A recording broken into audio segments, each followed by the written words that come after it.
Side hustles in Japan and across Asia are everywhere. The truth is, one paycheck isn't enough anymore. People want more freedom, more options, and more security. That's where side hustles come in. Now, what kind of side hustles actually work here? Let me give you a few examples. First, teaching English. It may sound obvious, but the demand never goes away. You don't need a school or a company. You can start small with private lessons at cafes or online. Second, short-term rentals and guest houses. Tourism in Japan is booming, and travelers are looking for authentic, affordable places to stay. If you have space, you can turn it into steady income. Third, freelancing online. Writing, design, video editing, consulting.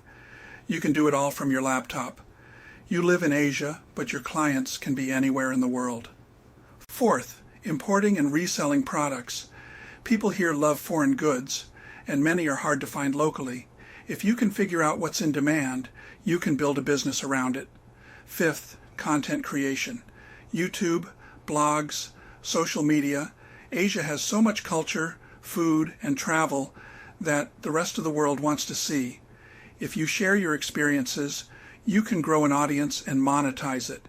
These are just a few examples. But here's the key. Knowing about side hustles is one thing. Starting them, building them, and making them profitable is another. That's why I created my course, Fire the Boss. Start the best side hustles.